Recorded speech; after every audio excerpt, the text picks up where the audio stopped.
मित्रों, फाइनली कयामत की रात आ ही गई। कल से टैरिफ लगने वाले हैं। बड़ी इकोनॉमीज में केवल भारत बचा है जिससे कि अभी तक अमेरिका की डील नहीं हुई है। बाकी सबसे उसने कुछ तो भी करके डील कर ली है। भारत से डील होने की उम्मीद भी नहीं है, क्योंकि भारत एग्रीकल्चर के मामले में कॉम्प्रोमाइज कर ही नहीं सकता। भारत की कृषि अभी भी बैलगाड़ी के युग में है, जबकि अमेरिका हाईटेक और जीएम फूड्स के एरा में चला गया है।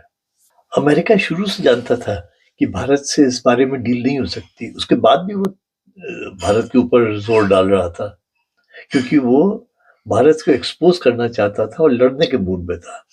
बेसिकली अमेरिका चाहता था कि भारत साइड ले, either it goes with Russia और अमेरिका, क्योंकि पिछले कई वर्षों से भारत जो है वो डबल गेम खेल रहा था, इन द सेंस कि he was playing with America also and Russia, balancing both. So finally, America has forced India to take sides openly, either go with Russia or take on America head on.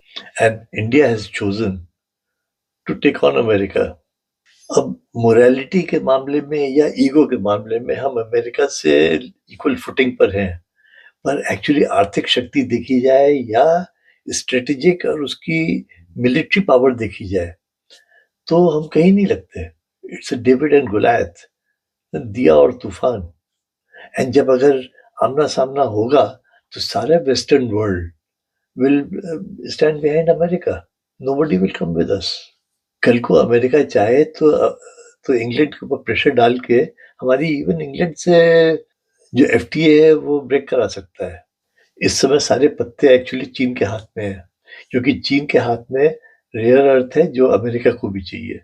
तो इसलिए अगर चीन जो है वो Russia और India के साथ खड़ा हो गया तो we can balance America and the west. Otherwise it's bad time ahead. So now the ball is in China's court.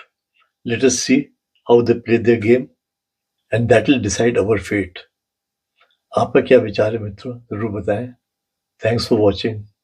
Good bye.